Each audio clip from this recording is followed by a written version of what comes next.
ආයිබෝවන් ඔයගොල්ලෝ මේ අද එකතු වෙලා ඉන්නේ SD Tech YouTube channel එකෙන් ගේන HTML video series එකේ තුන්වෙනි වීඩියෝ එකත් එක්ක.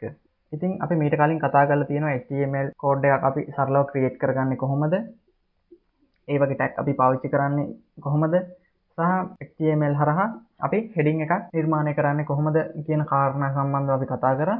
අද ඉතින් අපි කතා කරන්න යන්නේ HTML code එකක් පාවිච්චි කරලා අපේ website එකට paragraph එකක් ඇතුළත් කරලා ඒකේ සම්බන්ධ තියෙන ෆොන්ට් අපිට අවශ්‍ය විදිහට වෙනස් කරලා ඒක කස්ටමයිස් කරලා හදාගන්නේ කොහොමද කියන එක කාරණාව සම්බන්ධව අද අපි කතා කරන්න යනවා.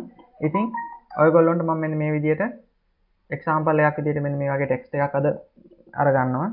අපි ඉතින් මේක බලමු වෙබ්සයිට් එක ඩිස්ප්ලේ කරන්න ආකාරයට ටෙක්ස්ට් එකක් ක්‍රියේට් කරගන්න කොහොමද කියලා. ඉතින් මුලින්ම අපි සාමාන්‍ය සුපුරුදු පරිදි HTML කෝඩ් එකක් මේ විදිහට ටයිප් කරගෙන තියෙනවා. HTML වල අපේ ස්ට්‍රක්චර් එක මේ විදිහට HTML වලින් ආරම්භ වෙලා HTML වලින් අවසන් කරලා තියෙනවා. ඒ වගේම heading tag එක තියෙනවා. heading tag එකේ example domain කියන එක අපි මේක title එක විදිහට දීලා තියෙනවා. එතකොට ඒක මෙන්න මෙතන ඔයගොල්ලන්ට web browser එකේ උඩම මේ tab එකේ බලා ගන්න පුළුවන් අපේ title එක. ඊට පස්සේ head එක අපි අවසන් කරලා තියෙනවා. ඒ වගේම අපි කතා කරන්න යන අද paragraph එක මෙන්න body එක තුල තමයි අපි create කරන්නේ.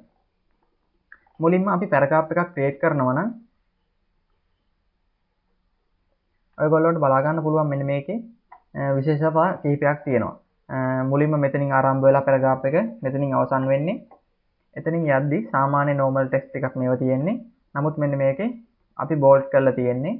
ඒ වගේමයි තව ඉස්සරහට යද්දි මෙන්න මෙතනින් දෙකේ දෙවෙනි බලය කියලා කොටසක් තියෙනවා. මේක අපි කොහොමද නිර්මාණය කරන්න යන්නේ කියලා කතා කරනවා. ඒ වගේමයි තව ඉස්සරහට යනවා නම් මේ discuss කියන එක අපි underline කරලා තමයි තියෙන්නේ. ඒ වගේමයි මේ example කියන එක අපි අලකුරු බවට පරිවර්තනය කරලා තියෙන්නේ. ඒ වගේම මේ h2 කියන එක මේක h අකුර ලොකුවටත් මේ දෙක පොඩියට තියෙන ආකාරයට තමයි තියෙන්නේ.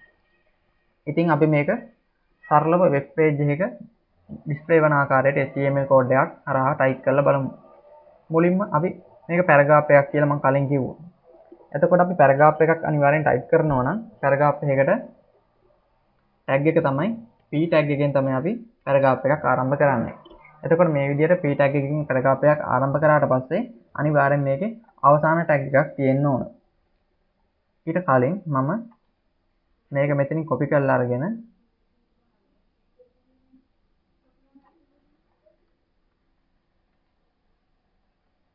paste කරලා මේක සාමාන්‍ය normal text එකක් විදිහට හදාගමු. මේ විදිහට. නැවත type කරන්න ඕනේ නැති නිසා මම මෙන්න මේ විදිහට normal text එකක් විදිහට එතනින් අරගෙන paste කරලා හදාගත්තා.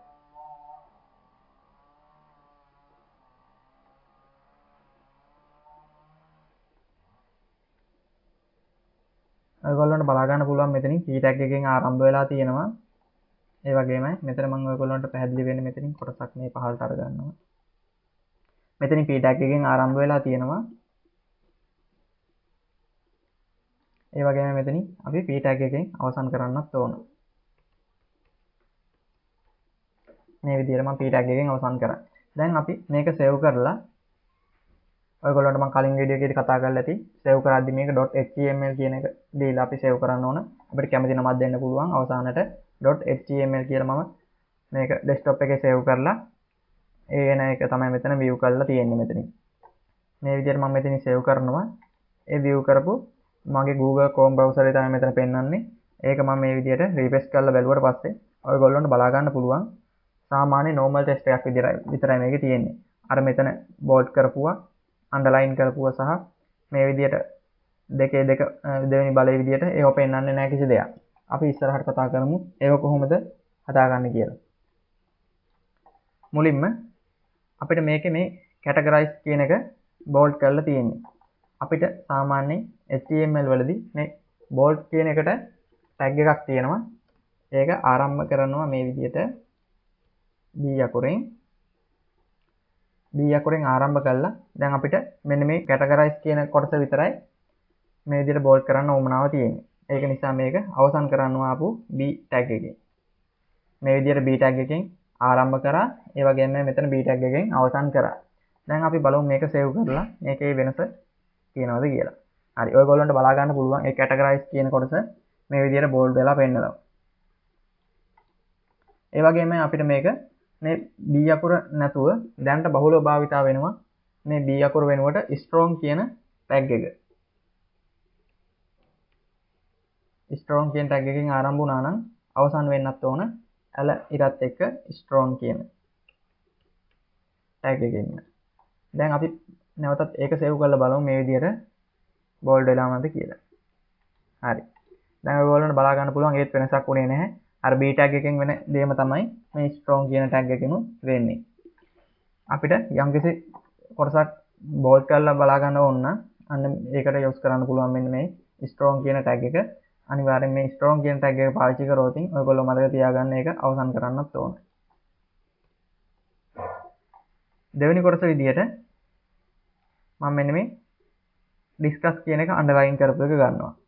එතකොට මෙන්න මෙතන තමයි මේකේ discuss කියන එක තියෙන්නේ. එතකොට මේ discuss කියන එක underline එකට අපි tag එකක් use කරනවා.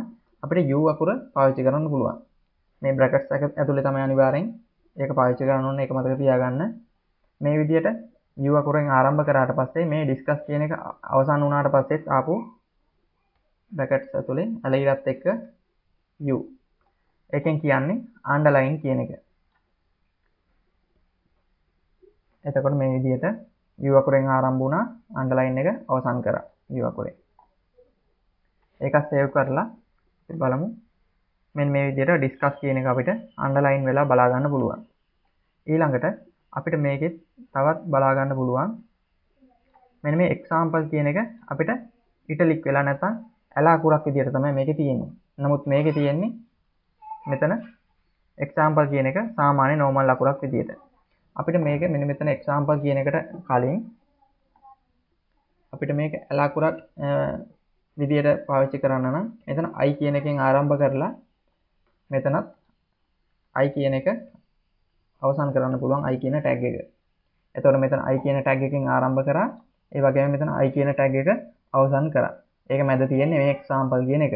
දැන් අපි බලමු මෙතන save කරලා මෙතනින් refresh කරලා අන්න ඒ example කියන එක අපිට ඇල අකුරු බවට පත් වෙලා තියෙනවා. ඔයගොල්ලොන්ට බලා ගන්න පුළුවන්.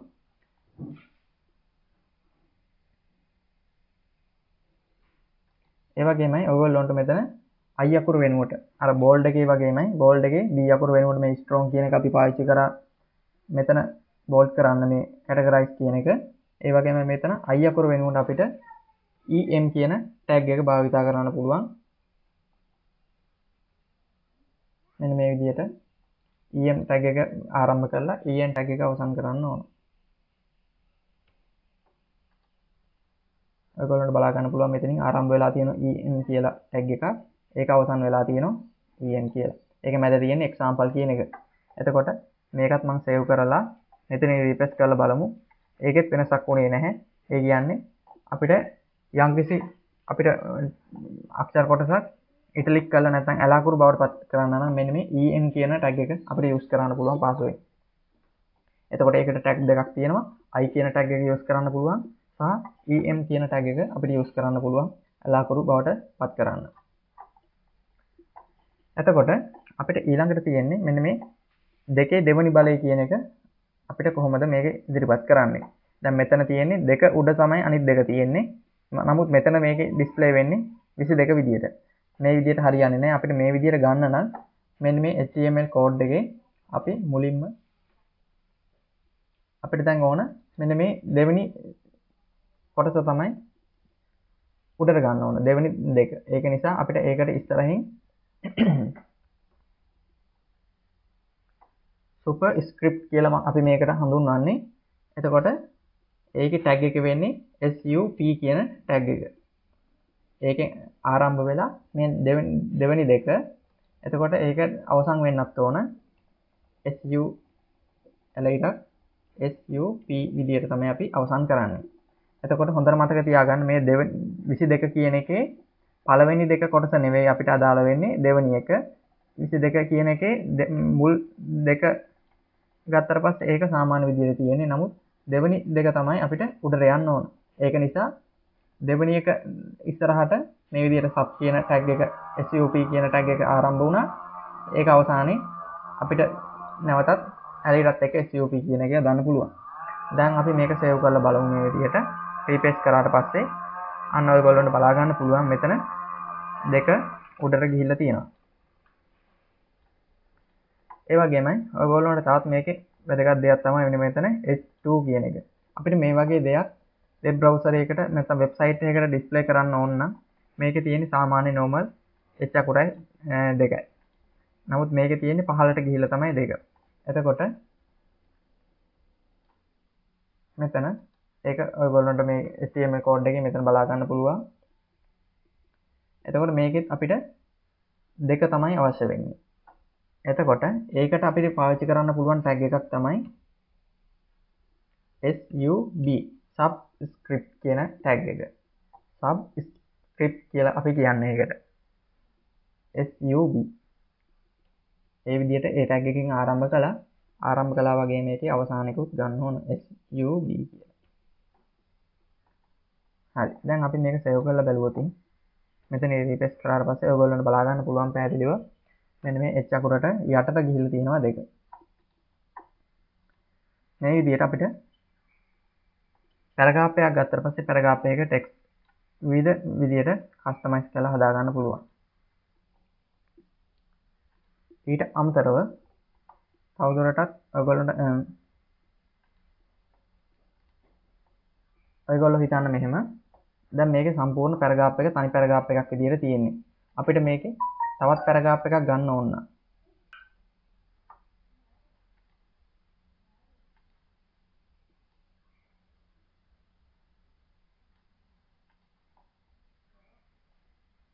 දැන් මෙතන තනි පැරග්‍රාෆ් එකක් තියෙන්නේ. තවත් පැරග්‍රාෆ් එකක් ගන්න ඕන නම් දැන් මෙතන එක පැරග්‍රාෆ් එකක් ආරම්භ වෙලා තියෙනවා මෙතනින්. එතකොට ඒ පැරග්‍රාෆ් එක මෙතනින් අවසන් වෙලා තියෙනවා. දැන් අපිට තවත් මෙතන p tag එකක් පාවිච්චි කරන්න පුළුවන්. මෙතනින් p tag එකක් ආරම්භ කරා. ඒකටත් මම මේකෙන් ටෙක්ස්ට් කොටසක් වලින් හරි කොපි කරලා පේස්ට් කරගන්නවා. මේ විදිහට මම ටෙක්ස්ට් කොටසක් කොපි පේස්ට් කරගත්තා. එතකොට ඒකෙත් p tag එකකින් අවසන් කරමු අපි මේ විදිහට. ඊට පස්සේ මේක සේව් කරලා මේක රිෆ්‍රෙෂ් කරාට පස්සේ ඔයගොල්ලන්ට බලා ගන්න පුළුවන් මෙතන අපි ටයිප් කරමු මුල් පැරග්‍රාෆ් එක තමයි මේකේ තියෙන්නේ. ඊට පහළින් තවත් පැරග්‍රාෆ් එකක් විදිහට තමයි මේකේ බලා ගන්න පුළුවන් අපිට.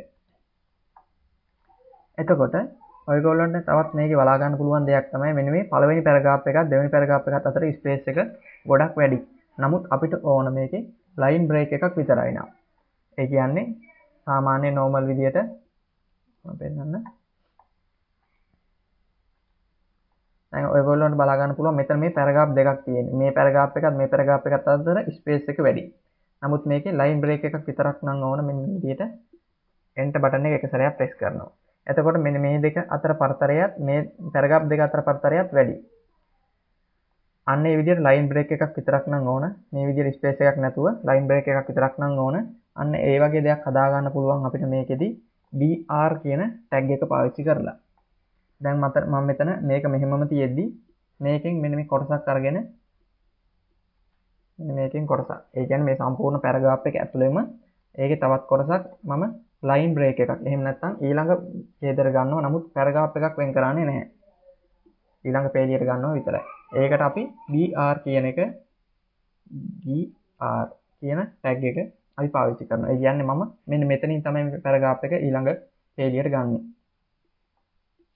br කියන එක. මේක සම්පූර්ණ ඔයගොල්ලන්ට බලා ගන්න පුළුවන්. සාමාන්‍යයෙන් මෙන්න මෙතන in කියලා තියෙන්නේ. මේ web view එකේ මෙන්න මෙතන. එතකොට මෙතන මෙන්න මේ කොටස මේ කොටස මට ඕන මෙන්න මෙතනින් ගන්න. නමුත් මේ විදිහට ලොකු ස්පේස් එකක් එක්ක නෙවෙයි. එතකොට ඒකට මම br කියන ටැග් එක යූස් කරා. ඔයගොල්ලන්ට මම මුලදී කතා කරා මතක ඇති. මේකේ ඕනම ටැග් එකක් මේ විදිහට ආරම්භ ටැග් එකකුත් සහ ඒකේ අවසානිකුත් තියෙනවා කියලා. නමුත් එහෙම නැති ටැග් අවසානයේ මේ ඇතම් වෙලාවට අපිට බලා ගන්න පුළුවන් කියලා ඔයගොල්ලන්ට මම කිව්ව මතක ඇති. අන්න ඒ වගේ ටැග් එකක් තමයි මේ br කියන ටැග් එක. මේකේ අපි ආරම්භක ටැග් එකක් විතරයි යූස් කරන්නේ. අවසන් කිරීමේ ටැග් එකක් යූස් කරන්නේ නැහැ. එතකොට මේ විදිහට normal br කියන අපි පාවිච්චි කරනවා. ඒ විදිහට පාවිච්චි කරන එක සේව් කරලා අපි බලමු මේක කොහොමද වෙනස් වෙන්නේ කියලා. හරි. ඔයගොල්ලන්ට බලා ගන්න පුළුවන් මෙන්න මෙතන අපි br කියන දාපු තැනින් මේ පැරග්‍රාෆ් එක මේක වෙන් වුණා. වෙන් වෙලා ගිහිල්ලා මේකේ පහළ කොටසට ලයින් බ්‍රේක් එකක් ඇවිල්ලා තියෙන මෙන්න මේ විදිහට. මේ above කියන තැනින් මෙතන වෙන් වෙලා පහළ කොටස තියෙන ඊළඟ පේජියේ. නමුත් මේ පැරග්‍රාෆ් දෙකක්. දැන් මේක පැරග්‍රාෆ් එකක් p අකුර දාලා np වලින් පැරග්‍රාෆ් එකක් වෙන් කරේ. එතකොට මේ පැරග්‍රාෆ් එකත් මෙතන මේ පැරග්‍රාෆ් එකත් මේ පැරග්‍රාෆ් එකත් අතර පරතරය වැඩි. නමුත් මේ ලයින් බ්‍රේක් එකක් දැම්මට පස්සේ ඒකේ වෙනස තමයි මේ විදිහට ලයින් එකක් ඊළඟ පේලියට යනවා විතරයි. පැරග්‍රාෆ් එකක් වෙන්වීමක් සිද්ධ වෙන්නේ නැහැ. අන්න ඒ වගේ වෙලාවට ඔයගොල්ලන්ට පුළුවන් මෙන්න මේ විදිහට br කියන ටැග් එක නැත්නම් බ්‍රේක් ටැග් එක යූස් කරන්න. ලයින් බ්‍රේක් එකක් යදන්න. ඊට පස්සේ ඔයගොල්ලොන්ට තවත් මේකේ කතා කරන්න තියෙන දෙයක් තමයි අපි මෙන්න මේ විදිහට දැන් මෙතන p කියන ටැග් එක ආරම්භ කරා. මෙන්න මෙතනින් අපි ගොඩක් පැහැදිලි වෙන්න මේකෙන් ආරම්භ කරමු. ඔයගොල්ලොන්ට දැන් මේ ටෙක්ස්ට් එක බලා ගන්න පුළුවන් පැහැදිලිව මෙන්න මේ මෙතන මේ කොනේ තමයි මේ ටෙක්ස්ට් එක තියෙන්නේ. අපිට මේ ටෙක්ස්ට් එක මේ දකුණු පැත්තේ කොනට ගන්න පුළුවන්. නැත්නම් මේක align කරන්න පුළුවන්. ඒ වගේම ඔයගොල්ලෝ අහලා ඇති justify. ඒ කියන්නේ දෙපැත්තටම සමාන විදිහට මෙන්න මේ වගේ ටෙක්ස්ට් එකක් මේක ගත්තට පස්සේ මේ දෙපැත්තටම සමාන විදිහට justify කරලා හදන්න පුළුවන්. අන්න ඒ වගේ දෙයක් කරනවා නම් justify කරද්දී නම් ගොඩක් දුරට මෙන්න මේක තමයි පැහැදිලි වෙන්නේ ඔයගොල්ලන්ට. ඒක නිසා මම example එකක් විදිහට මේ ටෙස්ට් එක අරගෙන පෙන්නන්න. මේක මම මුලින්ම මෙන්න මේ අපි p tag එකත් එක තමයි ඒක පාවිච්චි කරන්න ඕන හැම වෙලෙම. මේ p tag එකේ ඉස්සරහින් අපි align කියන එක use කරා. මේ align කියන එක මම කලින් table එකේදී use කරා මතක ඇති. මේ align කියන tag එක සමාන ලකුණ දමලා අපි මේක center කියන එකට center කියලා දෙන්න පුළුවන්. මේ center කියන එක දීලා ඔයගොල්ලෝ මෙන්න මෙතන බලන්න මොකද්ද වෙනස් වෙන්නේ කියලා. දැනට තියෙන්නේ මෙන්න මේක වම් පැත්තේ කොනේ තමයි වෙබ් බ්‍රවුසර් එකේ තියෙන්නේ. මේ විදිහට center කියන එක දුන්නා. මෙතනින් save කරා. save කරලා මෙතනින් අපි refresh කරාට පස්සේ ඔයගොල්ලන්ට බලා ගන්න පුළුවන් මේක මැදට center වෙලා තියෙනවා මේ විදිහට. ඒ වගේම මේ p align කියන එකට අපිට දෙන්න පුළුවන් right දීලා මෙතනින් save කරා. ඊට පස්සේ මෙතනින් අපි refresh කරලා බලමු දකුණු පැත්තට align වෙලා තියෙනවා. ඒ වගේම මෙතන සාමාන්‍ය normal විදිහට තිබුණේ left කියන එක. save දුන්නා. වම් පැත්තට align වෙලා තියෙනවා. අන්න ඒ විදිහට අපිට එක එක පැත්තට align කරන්න පුළුවන්. මම මෙතන කලින් තිබ්බ විදිහටම left කියන එක දෙන්න. එතකොට අපිට මේ විදිහට save කරලා මේ විදිහට අපිට බලා ගන්න පුළුවන්. වම් පැත්තට කෙලි වෙලා තියෙනවා. මේ p tag එකත් එක්ක අපිට කතා කරන්න පුළුවන් තවත් දෙයක් තමයි මේ p tag එකට එහෙම නැත්නම් අපේ පැරග්‍රාෆ් එකට අදාළව තියෙන ෆොන්ට් එක. මෙන්න මේ අපිට මේ පැරග්‍රාෆ් එකට අදාළව තියෙන ෆොන්ට් එකේ වර්ගය අපිට තෝරන්න පුළුවන්. ඒ කියන්නේ අපි Times New Roman කියලා එක එක ෆොන්ට් වර්ග තියෙනවා. Arial ඒ විදිහට ෆොන්ට් වර්ග තියෙනවානේ. අන්නේ මොන ෆොන්ට් ෆැමිලි එකකටද මේ අයත් වෙන්නේ කියන එක අපිට මේකෙන් ටයිප් කරලා හදන්න පුළුවන්. එතකොට මේකේ මම මේ අර එක්සැම්පල් එකක් විදිහට අරගෙන තියෙන එකේ ඔයගොල්ලන්ට බලා ගන්න පුළුවන්. මෙන්න මෙතන Arial කියන ෆොන්ට් එක තමයි මෙතන අපි යූස් කරලා තියෙන්නේ මෙතන. එතකොට අපිට මේක විදිහටම නම් මේ වෙබ්සයිට් එකේ අපේ ඩිස්ප්ලේ වෙන්න ඕන විදිහට හදන්න අපිට පුළුවන් මෙන්න මේ p tag එක මේක align කියන එකෙන් අපි left විදිහට දීලා තියෙනවා. එතනත් තව පොඩ්ඩක් ස්පේස් එකක් අපිට තියලා මේ p tag එක ඇතුළේම ස්පේස් එකක් විදිහට මෙන්න මේ විදිහට තියලා අපිට පුළුවන් font face කියන එක පාවිච්චි කරන්න. font face